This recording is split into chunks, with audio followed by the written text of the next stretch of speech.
आशा करता हूँ आप लोग अच्छे होंगे। मैं राज, टेक्निकल फंडर आए पे आप लोगों का स्वागत है फ्रेंड ऑलरेडी हमारे आईटीआई कोर्स चल रहा है। आईटीआई का जो फिटर ट्रेड है, मशीनिस्ट है, टर्नर है, वेल्डर है, तो इन लोगों के लिए ये बहुत इंपॉर्टेंट है। और जो टेक्निकल टॉपिक है, ये डिप्लोमा मैकेनिकल के लिए भी यूज़फुल है। ठीक है, तो आप लोग अगर कॉलेज में पढ़ रहे हो, आईटीआई कॉलेज, या तो डिप्लोमा पढ़ रहे हो, या तो आप कॉम्पिटिटिव प्रिपरेशन कर रहे हो कोई गवर्नमेंट जॉब के लिए, तो ये सबके लिए ये बहुत इंपॉर्टेंट है ये। ठीक है, तो आज का तो पता चल गया होगा थंबनेल देख के आज क्या वीडियो होने वाला है। तो देखिए फ्रेंड्स, जल्दी से जल्दी शुरू कर देता हूँ।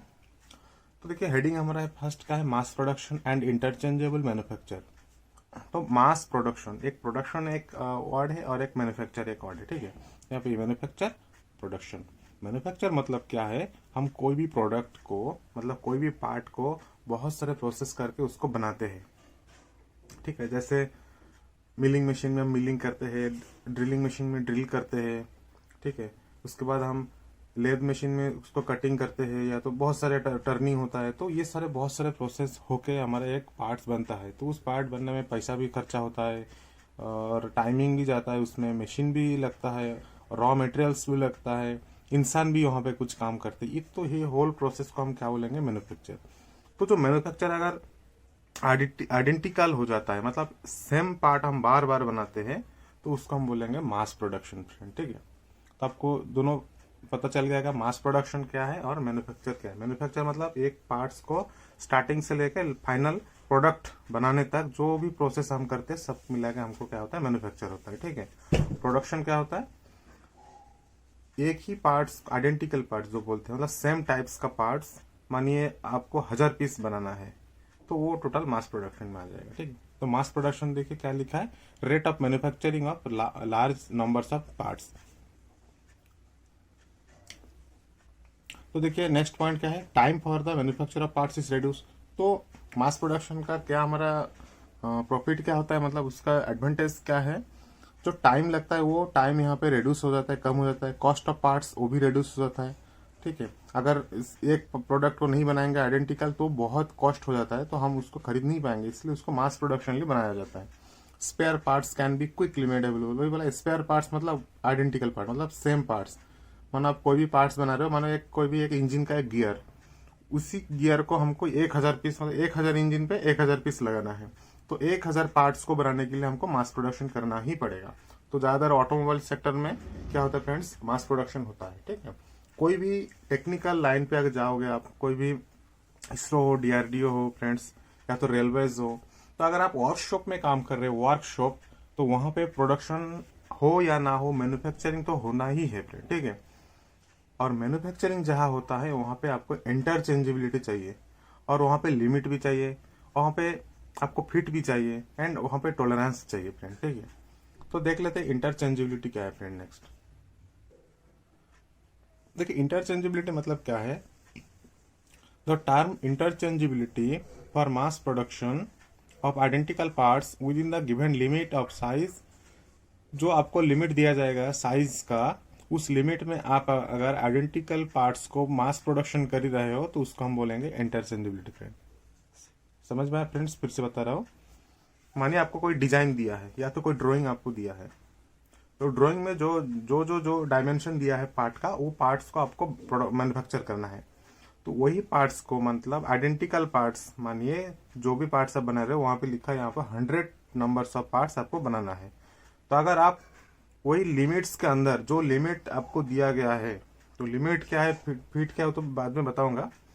तो जो लिमिट में दिया है, उस लिमिट के अंदर आप अगर आइडेंटिकल पार्ट्स बना रहे हो, तो और वो मास प्रोडक्शन हो रहा है, तो उस टोटल होल टर्म्स को हम क्या बोलेंगे, इंटरचेंजेबिलिटी फ्रेंड्स। ठीक है, next, in order to control the size of finished part with due allowance for error for interchangeability parts is called limit system. तो उसी लिमिट सिस्टम में क्या किया जाता है, एक उसको जो साइज, मानिए कोई भी एक जॉब को आपको फिनिशिंग, फाइनल फिनिश करना है, पूरा जॉब को कंप्लीट करना है, तो आपको कुछ अलाउंस दिया जाता है। जो आपका, मानिए आपको 50 mm का कोई एक जॉब का लेंथ बोल रहे हैं, एक रॉड है 50 mm डायमीटर है और 100 mm लेंथ है, आपको बनाना है। तो अगर मानिए 100 mm लेंथ हो या 50 mm डायमीटर हो इसका, एक शाफ्ट का, तो कभी भी 100% एक्यूरेसी नहीं होगा। कुछ ना कुछ आपको लिमिट दिया जाएगा, या तो 50 से थोड़ा सा ज़्यादा बना सकते हो, 50 से थोड़ा सा कम भी बना सकते हो, ठीक है। लेंथ भी वैसा ही, लेंथ अगर 100 से थोड़ा सा ज़्यादा हो सकता है, थोड़ा सा कम भी हो सकता है। आज तक ऐसा मशीन नहीं निकला है कि पूरा 100% 100 का 100 बनाएगा या तो 50 का 50 बनाएगा। तो उसको हमको जॉब को फिनिश करने के लिए कुछ अलाउंस दिया जाता है, ठीक है। जो एरर मतलब पार्ट्स का जो एरर वो है, उस एरर को हम एक्सेप्टेबल कर पाए, ठीक है। वो एरर मशीनिंग के द्वारा ही होता है, और वो एरर हमारे लिए कुछ प्रॉब्लम नहीं क्रिएट कर पाएगा। तो उस पूरा होल सिस्टम को हम क्या बोलेंगे, लिमिट सिस्टम फ्रेंड, ठीक है। तो देखिए various important terms using limit system. तो लिमिट सिस्टम में कुछ कुछ हम टर्म्स देख लेते, क्या है लिमिट, क्या है साइज, क्या है, ये सब, ठीक है फ्रेंड्स। तो देखिए यहाँ पे लिखा साइज, द साइज क्या होता है, the number express in particular unit. तो देखिए एक नंबर है और उसके साथ साथ एक यूनिट भी उसके साथ एक्सप्रेस कर रहे हैं, तो उसको हम बोलेंगे साइज, ठीक है। देखिए मानिए आप कोई भी एक कहीं जा रहे हैं, मतलब आपको पूछा यहाँ से आपको घर से आपका फ्रेंड का घर कितना डिस्टेंस है, तो वो पर्टिकुलर आपको साइज बताना पड़ेगा। तो आपको साइज बताने के लिए आपको क्या करना पड़ेगा, एक नंबर, न्यूमेरिकल नंबर लेना पड़ेगा, उसके साथ साथ एक यूनिट लेना पड़ेगा। ऑलरेडी यूनिट चैप्टर फ्रेंड है मेरे चैनल पे, अगर आपको यूनिट चैप्टर चाहिए तो मेरे चैनल पे मिल जाएगा फ्रेंड्स, ठीक है। अगर आप ये वीडियो देख रहे हो, इससे पहले वाला वीडियो नहीं देख रहे हो, तो पहले वाला वीडियो भी आप देख लीजिए, और मास प्रोडक्शन का फर्स्ट वीडियो है फ्रेंड, ठीक है। तो देखिए ये 50 यहाँ पे लिखा है 50 मीटर, तो 50 एक न्यूमेरिकल नंबर है, मीटर है, यूनिट है, ठीक है। नेक्स्ट नॉर्मल साइज और बेसिक साइज। नॉर्मल साइज जो होता है वही बेसिक साइज होता है। बेसिक साइज मतलब क्या होता है, जो भी डायमेंशन या तो जो भी साइज आपका ड्राइंग पे दिया है, मतलब मानिए आप कोई भी जॉब प्रोडक्शन कर रहे हो या तो मैन्युफैक्चरिंग करोगे कोई भी एक पार्ट्स को, तो आप अपने मन से नहीं करोगे। मानिए या तो पहले आप डिजाइन बनाओगे, या तो अपने आइडिया का एक डिजाइन पहले बनाओगे, या तो कोई भी आईटीआई में आपको जो भी जॉब दिया जाता है तो उसका ऑलरेडी ड्राइंग होता है आईटीआई बुक्स में, या तो डिप्लोमा में प्रैक्टिकल में जो भी पार्ट्स का जॉब दिया जाता है तो उसका ऑलरेडी क्या होता है, ड्राइंग रहता है फ्रेंड्स, ठीक है। तो वो ड्राइंग को देख के हमको बनाना पड़ता है, तो वो ड्राइंग में जो साइज दिया जाता है वही है हमारा बेसिक साइज फ्रेंड, ठीक है। और ड्राइंग को हम एज ए डिजाइन भी मानते हैं, ठीक है। डिजाइन मतलब क्या है, ड्राइंग को बनाने का होल प्रोसेस को हम बोलते हैं डिजाइनिंग। जो ड्राइंग बनाए वो हमने डिजाइनिंग किया, डिजाइनिंग करने के बाद हम क्या करेंगे, उसको मैन्युफैक्चरिंग करेंगे फ्रेंड, ठीक है। फिर आता है एक्चुअल साइज क्या है।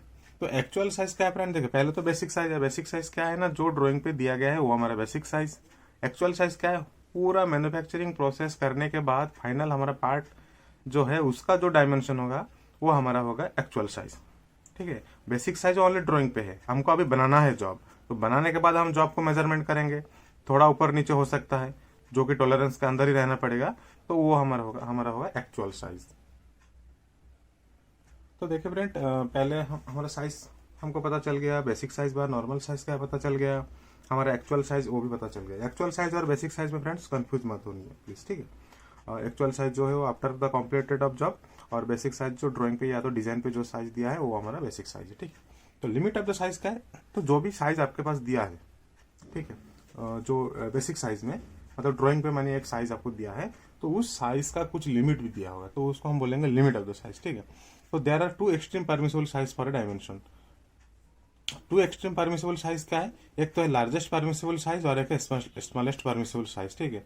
मतलब आप एक मानिए कोई भी एक शाफ्ट बनाएंगे, तो उसका शाफ्ट का डायमीटर मैंने 50 mm दिया है, तो आपको दो परमिसिबल दिया जाएगा। एक तो आप 50 से ऊपर भी ले सकते हो हल्का सा, 50 से नीचे भी ले सकते हो हल्का सा, ठीक है।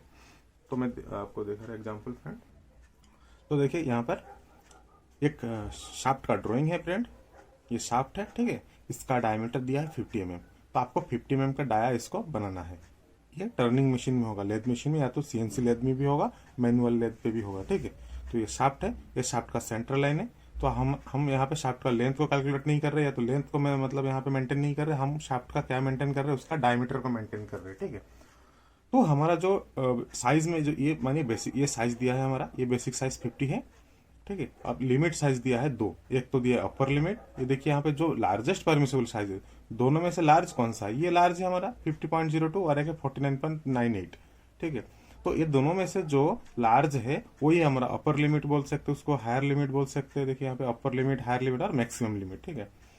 और जो हमारा स्मॉलेस्ट परमिसिबल साइज है दोनों में से, वो एक लोअर लिमिट भी बोल सकते हैं और मिनिमम लिमिट भी बोल सकते हैं दोनों में से, ठीक है। मतलब आप यहाँ पे इसका अंदर जो आप अगर 50 बनाओगे तो भी चलेगा, 50.01 बनाओगे तो भी चलेगा, 50.02 तो भी चलेगा। नीचे हम क्या करेंगे 49.99 तो भी चलेगा, और 150 तो चलेगा ही चलेगा, 49.98 भी चलेगा। तो नीचे जस्ट हम इसमें लोअर लिमिट तक ही जॉब बना सकते हैं और ऊपर लिमिट तक बना सकते हैं। तो ये टोटल को हम क्या बोलेंगे, लिमिट ऑफ द साइज, ठीक है। अगर आपको लिमिट नहीं दिया जाएगा तो आप कभी भी नहीं बना पाओगे। और फ्रेंड ये टॉपिक बहुत इंपॉर्टेंट है, हर एग्जाम में आता है, आप याद रखिए फ्रेंड। और इसमें से तो 2 मार्क्स कंफर्म आता है हर एग्जाम में, इसरो में तक कंफर्म, इसरो एंड डीआरडीओ। फिर देख लेते फ्रेंड, होल क्या है, शाफ्ट क्या है। देखो होल क्या है, in the BIS system, BIS का फुल फॉर्म है ब्यूरो इंडियन स्टैंडर्ड, ठीक है।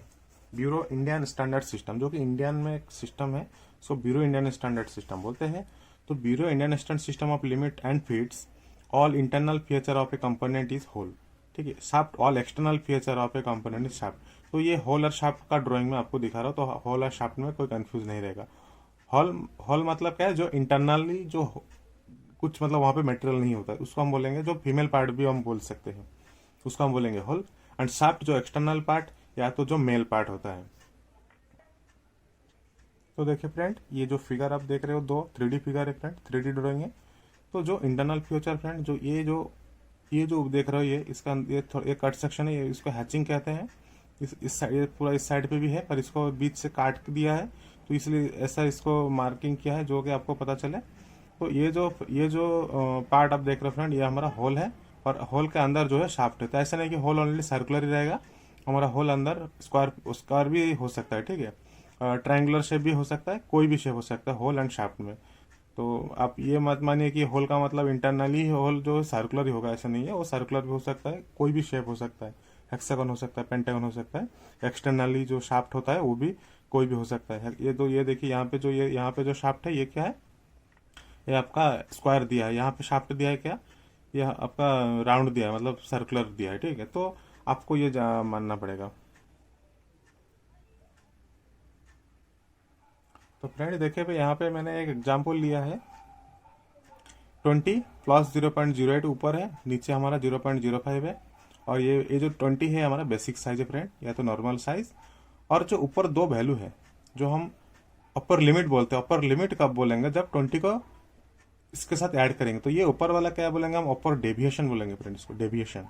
और जो नेगेटिव में है वो लोअर डेविएशन। ऐसा नहीं कि नेगेटिव में ही रहेगा फ्रेंड, ठीक है। ये पॉजिटिव 0.05 भी हो सकता है। तो यहाँ पे वैल्यू दिया है नेगेटिव, तो ये लोअर डेविएशन है या अपर डेविएशन है फ्रेंड, ये टोटल है डेविएशन। तो ये जो डेविएशन है, ये मे भी पॉजिटिव हो सकता है, नेगेटिव हो सकता है, 0 भी हो सकता है फ्रेंड, ठीक है। तो अगर बेसिक साइज के साथ हम अपर डेविएशन को ऐड करेंगे, ठीक है, तो हमारा वहाँ पे क्या होगा, अपर लिमिट होगा। और बेसिक साइज के साथ अगर हम लोअर डेविएशन को माइनस करेंगे, मतलब इससे कॉरस्पेंडिंग जो भी प्लस होगा तो प्लस करना पड़ेगा, माइनस होगा तो माइनस करना पड़ेगा। तो यहाँ पे क्या होगा, लोअर डेविएशन, लोअर लिमिट होगा फ्रेंड, ठीक है। तो ये सब हमको बहुत इंपॉर्टेंट है, अपर डेविएशन क्या है, लोअर डेविएशन क्या है, इसका डेफिनेशन भी देख लेंगे, और कैसे कैलकुलेशन आता है वो भी देख लेंगे। फ्रेंड्स वीडियो थोड़ा लंबा रहा, तो मैं इस वीडियो को यहीं पे ही कंप्लीट कर रहा हूँ, और नेक्स्ट वीडियो फिर अपलोड कर दूंगा फ्रेंड, ठीक है, नेक्स्ट जो पार्ट है इसका। और ये तो चलता रहेगा फ्रेंड, ऐसे फर्स्ट सेकंड थर्ड ऐसे का कॉम्प्लीट, मतलब ये जो आईटी का टॉपिक्स, जो टेक्निकल टॉपिक है, चलता ही रहेगा फ्रेंड्स, ठीक है। और आप लोग अगर नए हो मेरे चैनल को, तो प्लीज़ सब सब्सक्राइब कर दीजिए, और उसके साथ साथ बेल आइकन को भी क्लिक कीजिए, ताकि मैं क्या हर रोज़ नया वीडियो अपलोड करता हूँ फ्रेंड्स। और इसके लिए बहुत मेहनत कर रहा हूँ फ्रेंड्स, आप लोगों के लिए मेहनत कर रहा हूँ। यहाँ पे कोई चार्जेस भी नहीं ले रहा हूँ मैं, ठीक है, वो फ्री ऑफ कॉस्ट है। खाली आपको ये सब्सक्राइब करना है, और मेरे चैनल का जितना सारे वीडियो है, क्लासेस है, सर आपको देखना है, पढ़ना है फ्रेंड, ठीक है। क्योंकि मैं भी उसी लाइन से गुजर के आया हूँ। मैं भी पहले कॉलेज में पढ़ता था, फिर मैं कॉम्पिटिटिव प्रिपरेशन किया, उसके बाद जाकर आज मैं यहाँ पे जॉब कर रहा हूँ फ्रेंड्स, ठीक है। तो मिलते हैं नेक्स्ट वीडियो में friends, thank you, bye bye.